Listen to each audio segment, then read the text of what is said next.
in 2024, it seems like everybody is trying to create a side hustle, but not every hobby can make you money. Well, today we're sitting down with Terry Rajsombath of Rhode Island Originals. He's going to give us some tips and tricks, if you stick around to the end, for having a side hustle that will make you sustainable income.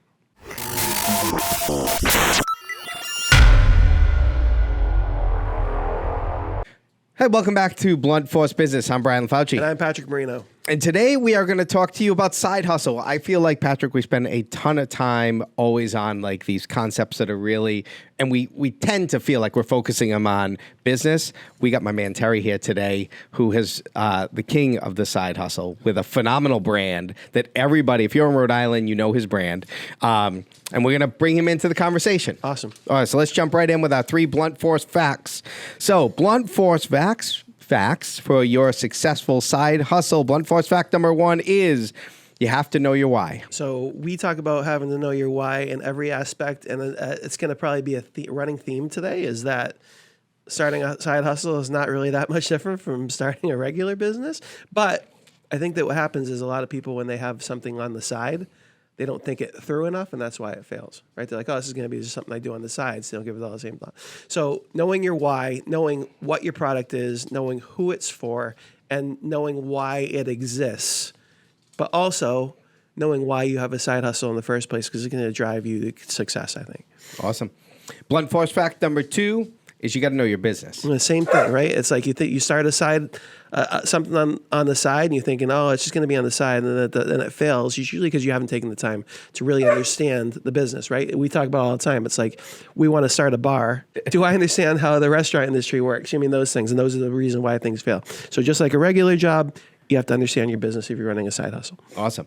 And then Blunt Force fact number 3 is you can't quit. Just like with any business, there's going to be ups and downs. You have a startup.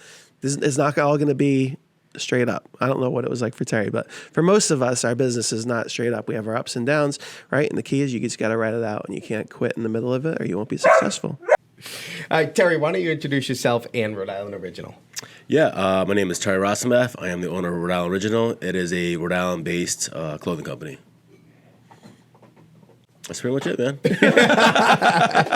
Well, our Blunt Force fact number 1 is know your why. So tell us a little bit about your why with that company. Like, how did you get started on that? If you're a Rhode Islander, we were talking earlier about David Goggins before the podcast. We were all sitting around. We're like, you think everybody knows, you know, who this person is, or like Jocko, because it's in our kind of wheelhouse. Yeah. And then when you put it out there to other people, you realize that, not the whole world doesn't really know that.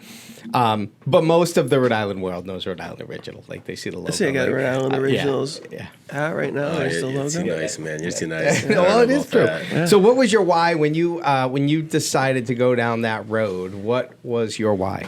That's a lot to unpack, but basically, I was deployed to Afghanistan end of 2009, early 2010, and I wanted a cool Rhode Island t-shirt to wear, and at the time, I couldn't think of anything cool. Like, name me a Rhode Island t-shirt that everyone knows that's iconic that you would want to rock.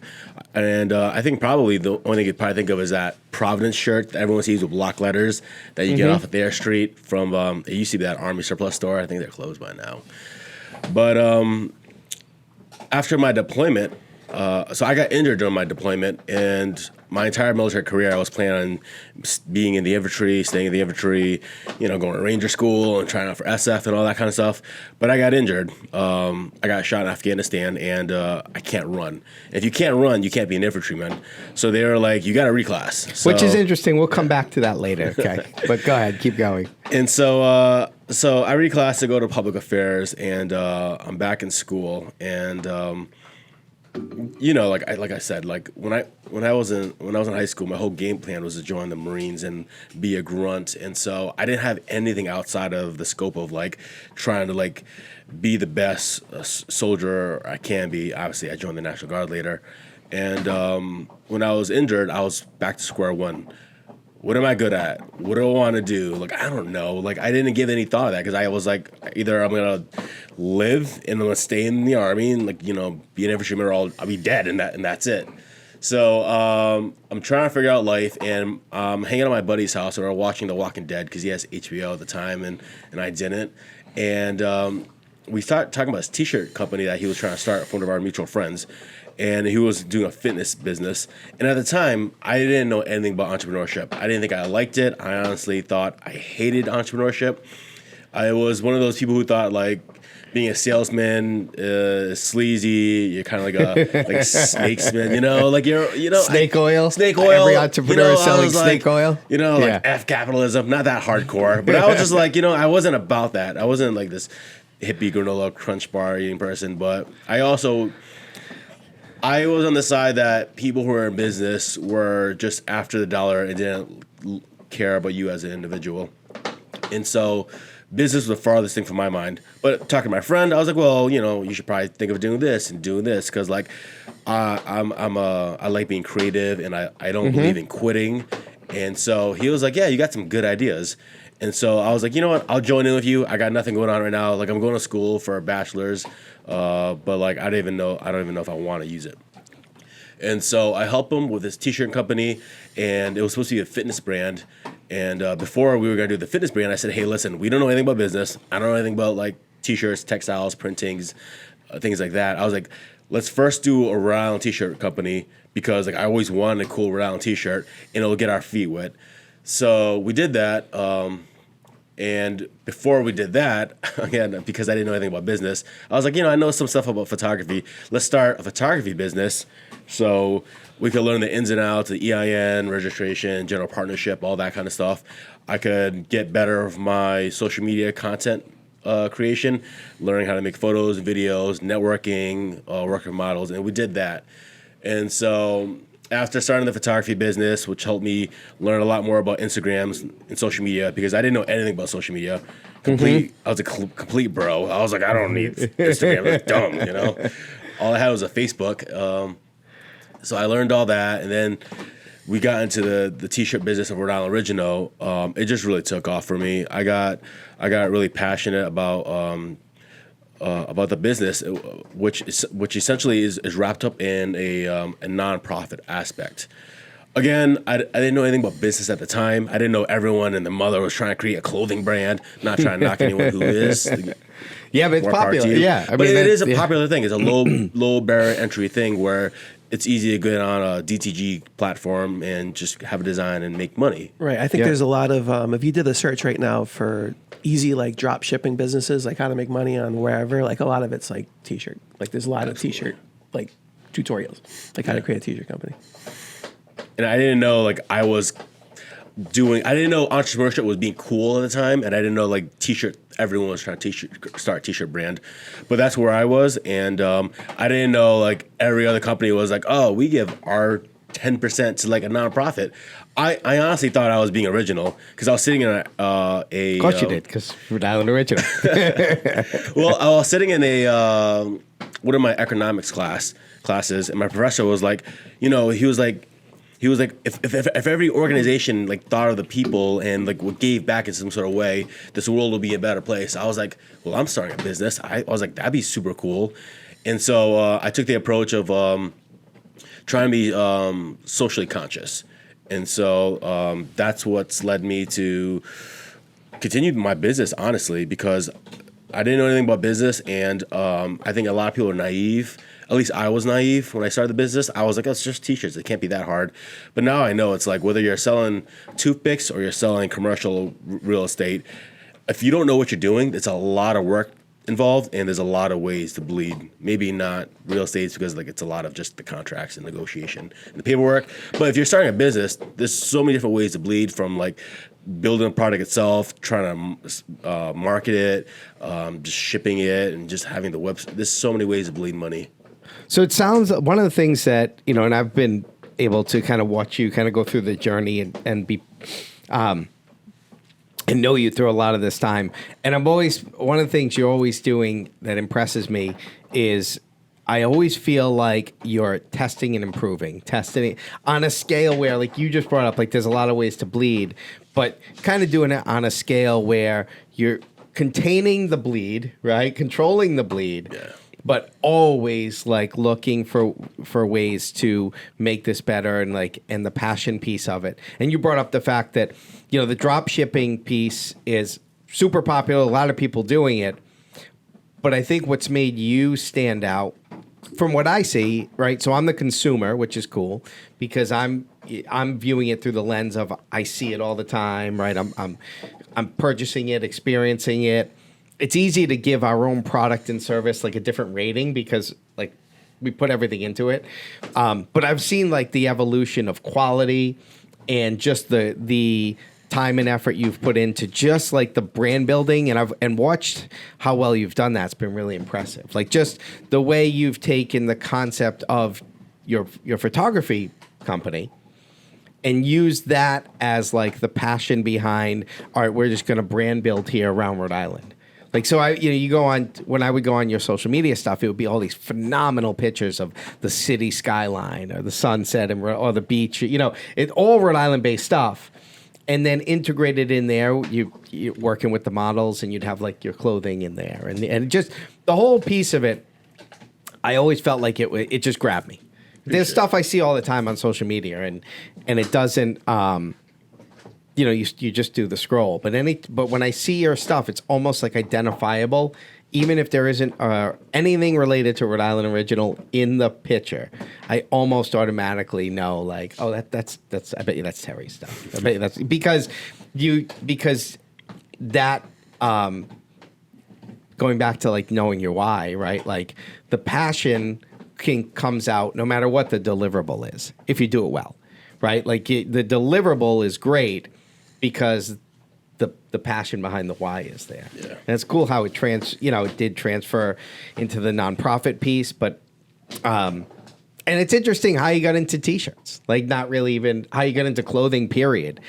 Not really even wanting to get into clothing. Can I back up the conversation a little bit and just like what is like currently, if you were to describe Rhode Island Originals, like what is it? And then how do I get involved as a consumer? So my elevator pitch would be Rhode Island Original is a Rhode Island-based clothing company that is socially conscious. Okay. And if you want to get involved, I mean, it's really the only way to get involved is just purchasing a T-shirt. So what's do you have like a product line, like a current line that you're producing, or do you have like certain things that you produce? Like what is the product right now? It's just like, because I don't know. Like I know I've got a hat on. So like, what can I get? Where can I get it? So the website is www.rhodeislandoriginal.com, and when I first started out, I was trying to like do everything at once and just test, and I just didn't know any better on the a bunch of different SKUs. Now it's like I'm just focusing on the hoodies and the hats. Those are the kind of like the flagship products that people like a lot. Yeah, sorry. Perfect. No, it's good. It's a good answer because I don't know. I mean, I'm a massel, right? I'm not from Rhode Island. I'm a massel. Does the hat itch when you put it on? Yeah, no. I'm a Rhode Islander now, but like I'm new, right? So I was just wondering, like again, like what actually is the product? So basically, I'm getting the hoodie or a hat from you for the most part. I can get T-shirts and I can get it on the website. Are you in stores at all either, or is it just website right now? Yeah, so we're in one shop right now, A Gracious Soul. You can find it at East Greenwich. Awesome owners. Their boutique sells lots of products that are kind of socially conscious, which is one of the ways that one of the owners had met me. I've been in other brick and mortars, but I had it primarily focused on online sales when I first started.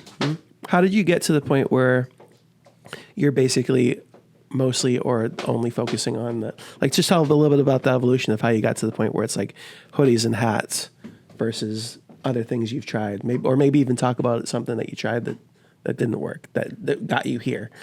Yeah, so I sell primarily hoodies because I just love hoodies. I'm a Rhode Islander, like I wear a hoodie and with a leather jacket, and that's just the style I like. Obviously, you can't focus on what you like. I've learned, I think most of my customers are women between the ages of 24 to 45. So when you see my social media demographic, so do you, Patrick? What's that? Nothing.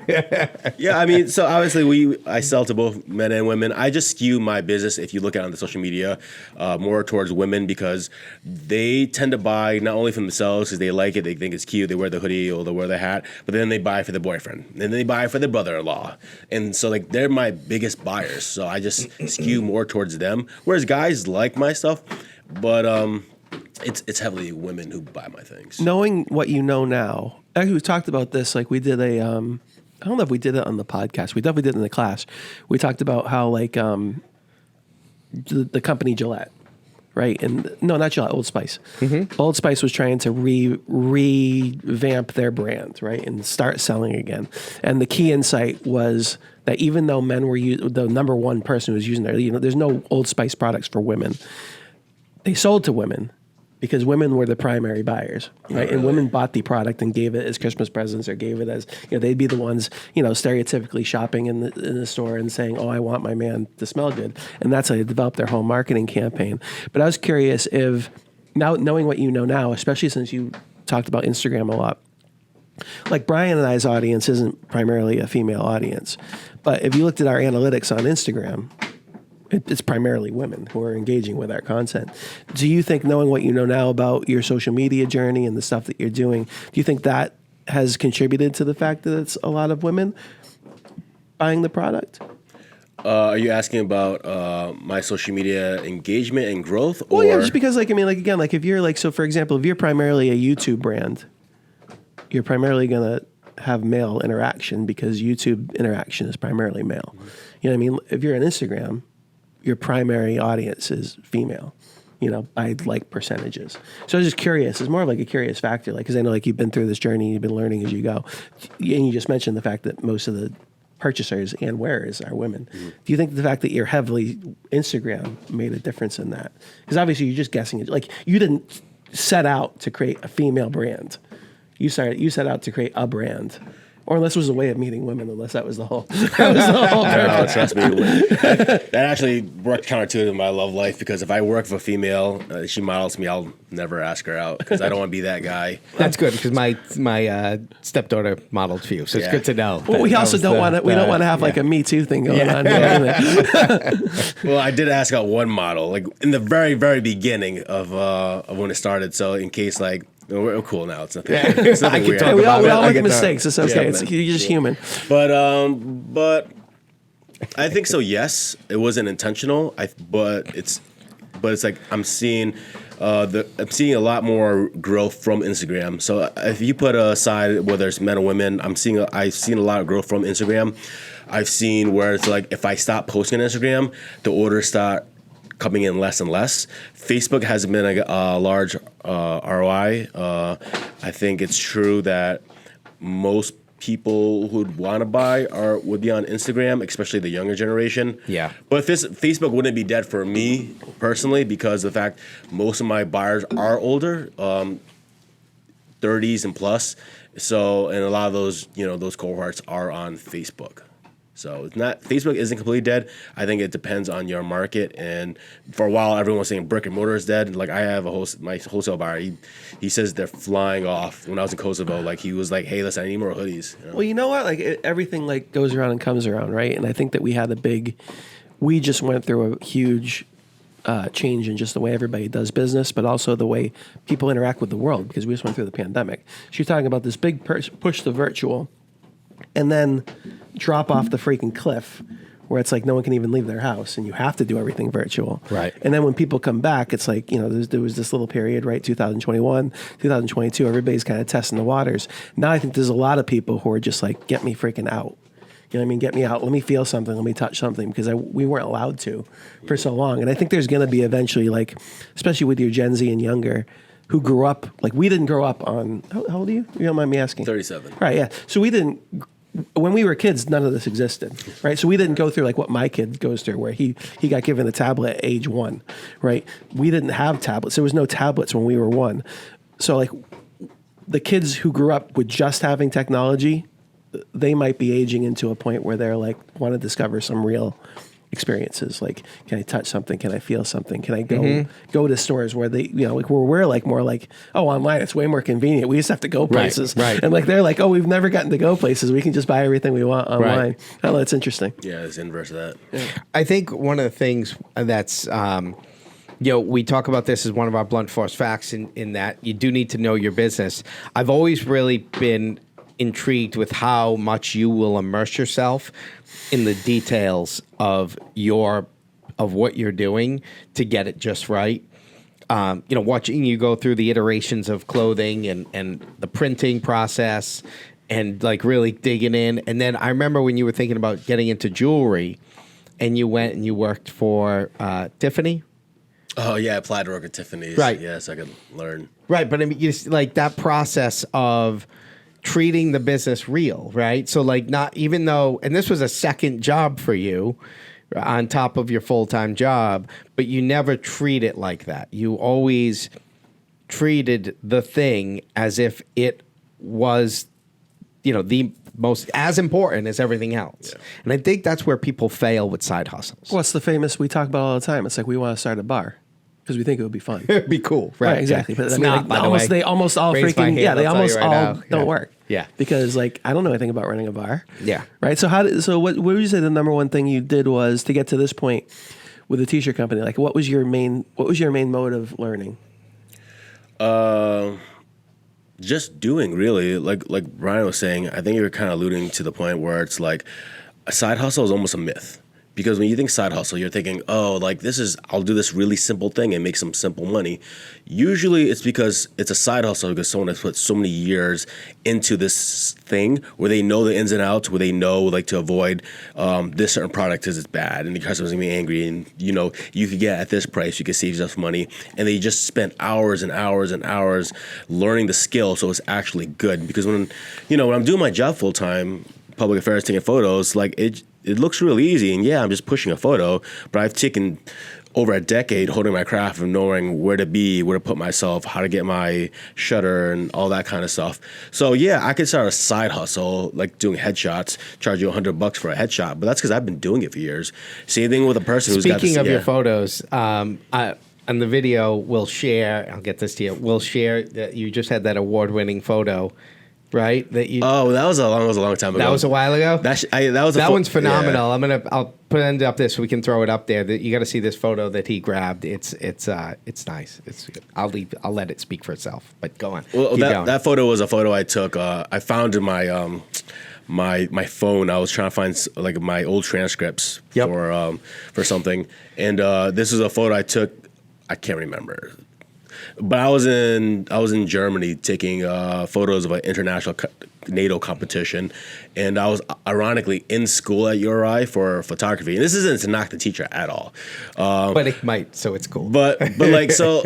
Like I just needed a credit, and so I thought it was funny that I walked away with I think like a C or a B or something like that. Might have been a C. Yeah. And this photo I took during the semester won second place out of the entire National Guard between the Army and the Air Force. But that again, side hustle. I've taken so many photos, and like I am a pretty good photographer because I've honed my craft. Right. And when I see these like YouTube videos, how to do a side hustle, it's just somebody regurgitating all the things we've heard of, like drop shipping, DTG printing, doing social media marketing. That guy who's good at social media marketing has probably spent hundreds, thousands of dollars of his own money and his customers' money doing split testing to know this is the way you should copyright. This is the avatar engagement you should build. They're not just winging it. So you could definitely have a side hustle, but this whole idea of I'm just gonna make passive income and do this one thing and barely put in work and it's gonna return some sort of some awesome money, it's most likely not gonna happen. No. The two things from that. One is I feel like photography is one of the other. I don't know. When I open up Facebook, it's I don't know, probably once a week, there's somebody who's hey, family, even friends, I'm going to start a photography business. They just bought their first camera and they're photography is definitely, everyone's looking at me like I'm crazy. I feel I feel like it's a huge. You got a couple photographers here right now. No, I'm not dismissing it. In fact, I'm doing the opposite. I'm doing the opposite. Terry's grabbing his knife right now. No, I'm doing the opposite. I'm saying look, I feel like photography side hustles are freaking everybody I know buys a camera who's especially it seems like young women, right? They buy a camera I'm going to start doing prom photos, that's, and it never turns in almost never turns into anything. So the fact that he's a professional speaks to the fact that he knows his craft, right? It's the same thing with the t-shirt business, right? You can't just start a business. But what was the other thing? We had Brendan Elliott come in about entrepreneurship, and he was saying the average millionaire has 6 or 7 income streams, and he was basically saying it's a myth because it's not that you're doing 6 or 7 things; it's that you're doing 2 or 3 things exceptionally well. Yeah. Exceptionally well. Like, Yeah. And then you've got these couple things. other things that are bringing in income as not ancillary, right, to what you're doing, maybe related somehow. But like you are freaking honed down on the things that you're doing well. You're not you're not doing anything half-assed. Right. Well, maybe we'll have to splurge that bit of the video in, because it's like just listening to Terry talk, it's like clearly he's not doing anything half-assed. Right. Right. Well, I mean, and I think that comes from just a willingness to, you are one of the most disciplined in a lot of ways and resilient motherfuckers I've ever met. Like hands down. I'd love for you just to share, because the story's amazing. Everyone tells a story, but you glazed over that you got injured, which doesn't really tell the story. And because I can't run, and the reason I can't run is because I'm 46 and I tried to play soccer and that was a mistake. I can't run now. Like I have a bad Achilles tendon. Like I didn't get shot on the in battle. So you underwent. Unless people want to hear that story, I could tell that story. Of everybody hearing my Achilles tendon pop when I was in the middle of the game. Not as good a story. No, but I mean, you took a serious injury in combat.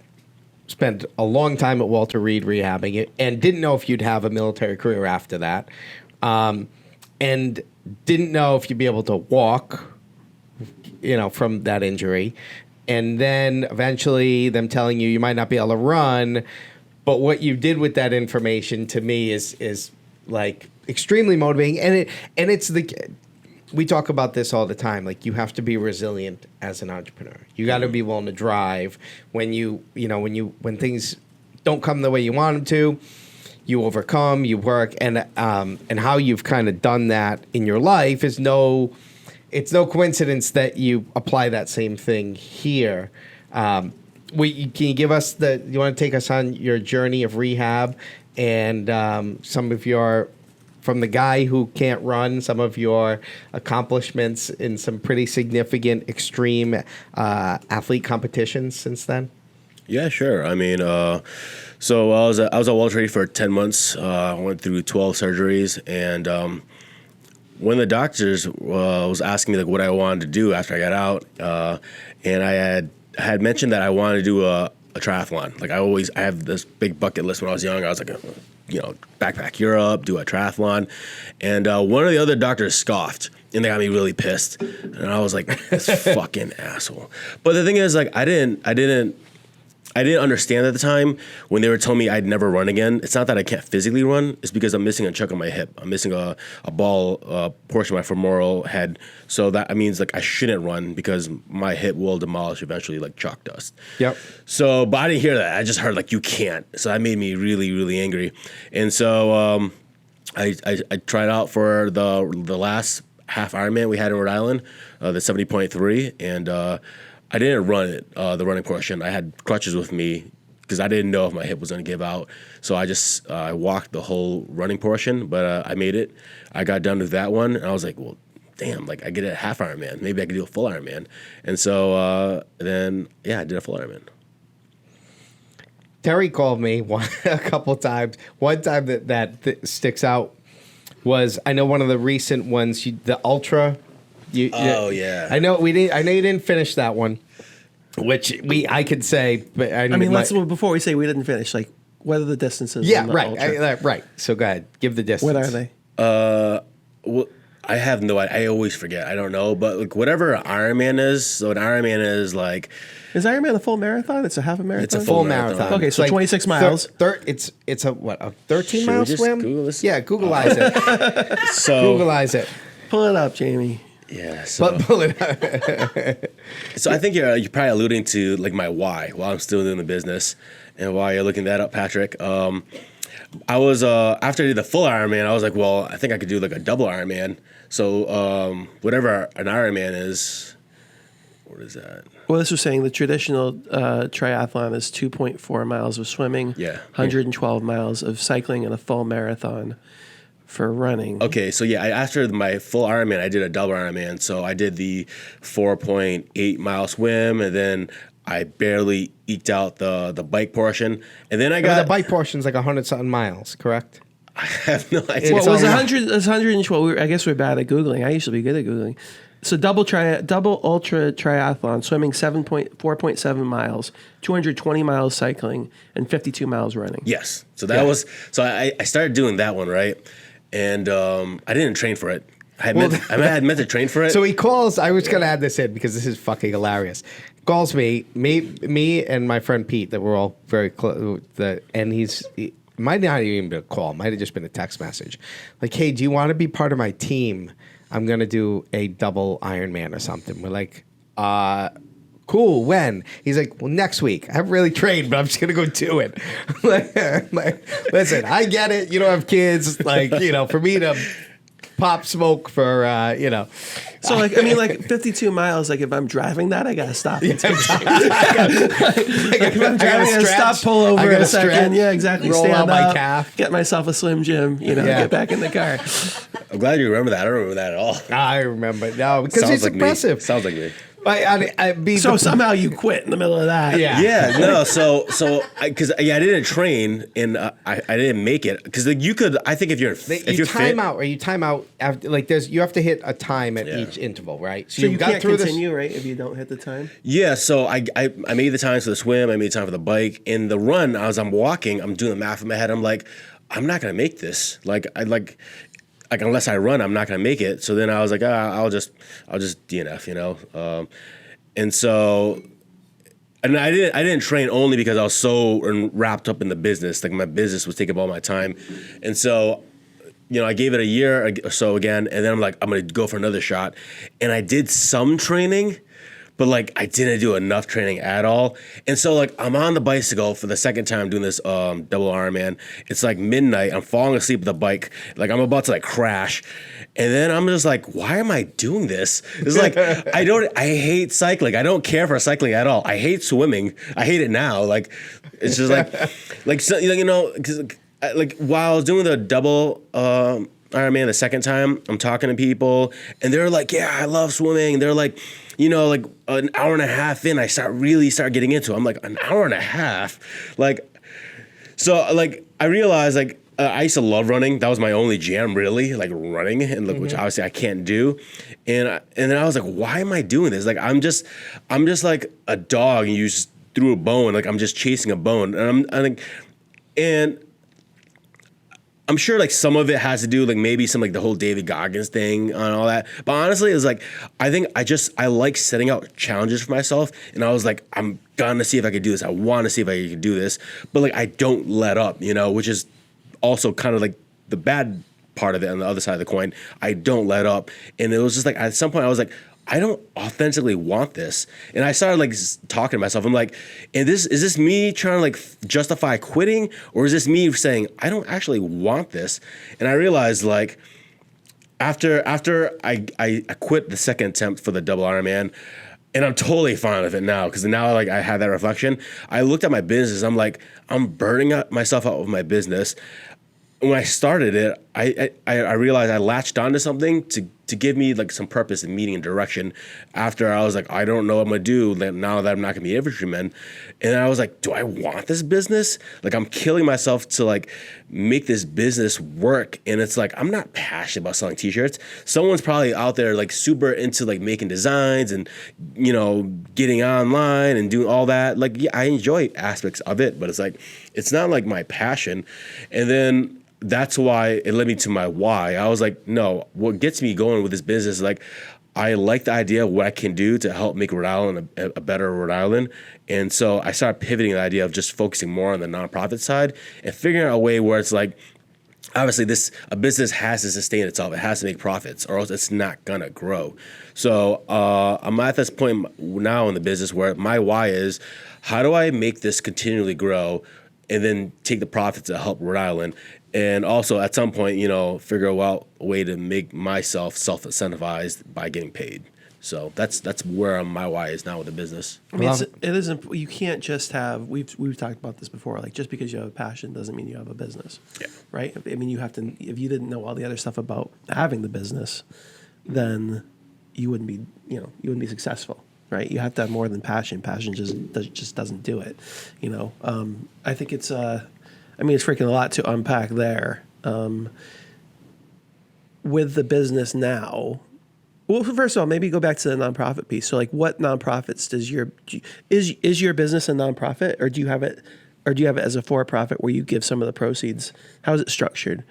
Oh, yes, I use a nonprofit term loosely, sorry. I had actual nonprofit, and this is, again, before I knew anything, and then I was like, oh, I gotta have taxes done for this now, and I have to have like a board and like have the quarterly returns. So I had a nonprofit, I shut it down, but the essential idea I want to do is I want to subsidize fitness for kids in Rhode Island. Okay. How it is now, I'm not sure. Whether I go to YMCA's and say, hey, listen, I got $1,000, like, do you have kids who need jerseys, or are there like memberships that needs to be subsidized or paid for? And that's what I want to do. I want to like focus on kids, 10-year-olds or 20-year-olds really quickly. And I think if we get them in the gym and get them fit and learn about sports and disciplined and all that comes along with fitness and sports and training, I think we'll have some great citizens. And that's the nonprofit side I want to focus on. Very, very cool. Awesome. What as we get kind of towards the end here, two things. If you were going to offer anyone up advice, one piece of advice, as they're thinking about going down the road of like, I'm going to start a side hustle to make some extra money, what would you say is the one thing? I know there's a lot, so we're really going to try to which is hard when someone says, give me the one. What's the one thing you say you got to have this, or you can't do without this? To start a side hustle, I think it's like anything else, like from my military experience or just doing business, is you have to have some sort of plan. In the military, to be an op ward, you have to know the 5 who, what, where, why, and all that. But for your own business as well, it's like I think planning is always good. This might actually be counter to what I just said, but I think really it's just taking action and doing, because like you just don't know yourself well enough to know like this is the right answer for you, because it's the side hustle is always this easy theoretical idea. It's you can cut this off. It's too strong. No, go. But but honestly, it's like cut anything out. I hate mental masturbation. I hate this idea. People are like, oh, this is gonna be so great. They just get off on the idea, but you just need to do it. Mental masturbation is going into my freaking clip library, by the way. Mental masturbation. I'm making a mental note of mental masturbation. That's going to be a new one. But that's what people do. Either, that's what people do. They do it during Easter. And it could be like a side hustle. It could also be like a career. Like I talk to a lot of kids. Like I've had friends that want to talk to their students or whatever, and it's like the idea of like you're now 18, you're an adult, you're supposed to go to school and put all this money into one thing and know this is what you want to do for the rest of your life and be successful, and then work your way out of debt and start a career. It's like most people don't even know who they are at that point. Same thing with a person who wants to start a business. That you don't know who you are as an entrepreneur, and it's like you need some life. You need to do things to figure out this isn't what I want to do. This is what I like, so I think if you're gonna start a side hustle, just jump in. Obviously, you don't want to spend too much. You don't want to spend all your money on like inventory, but you want to do enough to like figure out for yourself if this is the right course of action. I think you're spot on. I mean, when we consult with companies all the time, Patrick and I are actually consulting with a woman right now, and this is the thing. Like we can't hit this enough with her. Where we're like, you need to just fucking do it. And then, like, she's mentally mastered. Yeah, she's mentally yeah. Because and the thing is, she's got this beautiful layout, far more than most people have put into their thought before they jump in and test the water.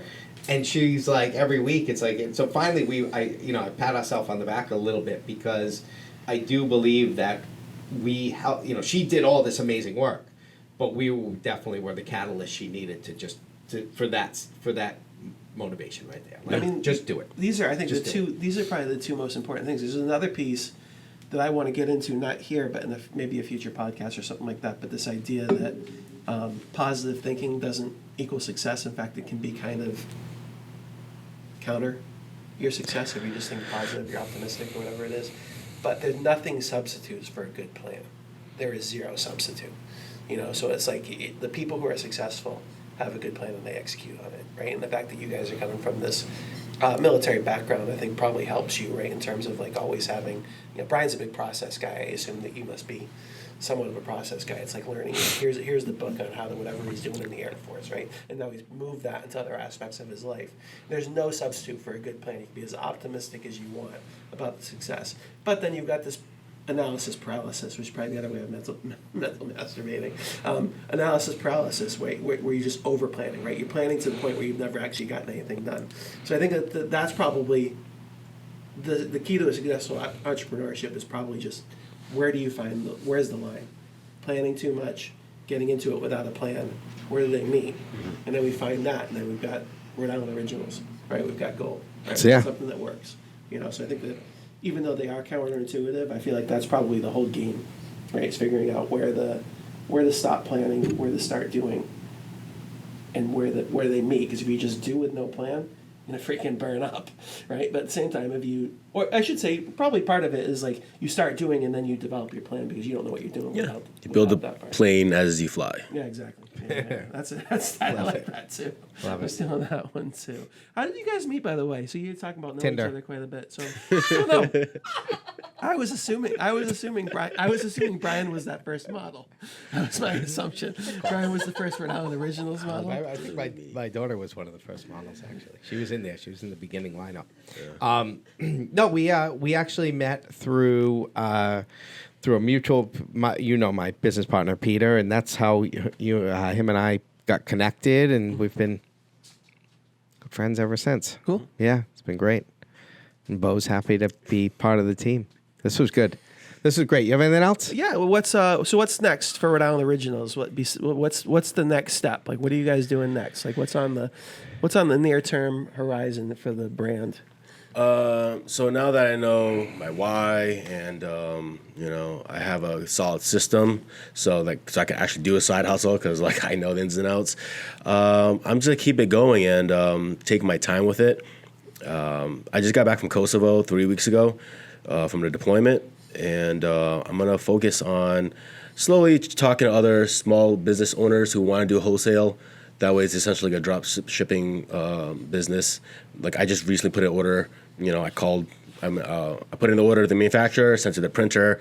The wholesale buyer will just pick it up and he'll just pay me. So, then I'll have a nice little chunk of cash there, and I want to set aside. So I do that 12 times, every season, and then I got some nice change I could distribute throughout Rhode Island, and that's what I'm looking at now. Really, really cool. And then where are we getting it? It's the website again? www.rhodeislandoriginal.com. It's currently closed. I just haven't got around to turning it back on and doing all that. When you were in Kosovo, you didn't just print hoodies and No, that's I've done the DTG route. I've worked at many different companies. It's a crapshoot. I've had customers buy stuff and they're like, hey man, I got this tank top and there's no print on it. So yeah, but I will say, It's a true side Terry hustle. did let me. Months of a time. Terry did let me know he was gonna, he's gonna shut it down while he was deployed and open it back up when he gets back. The one thing I'll tell our listeners: go check it out, RhodeIslandOriginal.com. The quality is phenomenal. Well, how about social? Since the website's down, so what's the social? Same things: Facebook, Instagram, YouTube, Rhode Island Original. Rhode Island Original. That's Rhode Island Original. Yeah. Awesome. Yeah, and like I said, the quality's unbelievable. I probably have 10 sweatshirts there. I dump. I have a hat. Now. I dump all the other any other sweatshirt I have. I dump. I just throw it out. It's not even worth having anymore. Well, you know what? And what we should have done. I mean, not we. What Terry should have done is they just came out with that disastrous Rhode Island tourism launch. What's the Rhode Island tourism? It's I don't know. All that or something. They just came out with this freaking disaster. Nobody likes it. It's terrible. But we got to get Rhode Island Original involved with Rhode Island tourism. Absolutely. Yeah, because it sounds like it's way better than whatever. Yeah, it's great stuff. The marketing company came up with there. Great stuff. Terry, thanks for being with us today. Really appreciate it. Great conversation. 3 blunt force facts about your side hustle. Blunt force fact number 1, you have to know your why. Blunt force fact number 2, you need to know your business. And blunt force fact number 3, you can't quit unless it's in mile 400 of your double Ironman. Yeah, then it's completely and you've been accessible. told if you run that your hip is going to turn to dust. Those are the different reasons to quit. Absolutely. Thank you, Terry. I'm Brian LaFauci. Patrick Marino. Till next time. Thank you.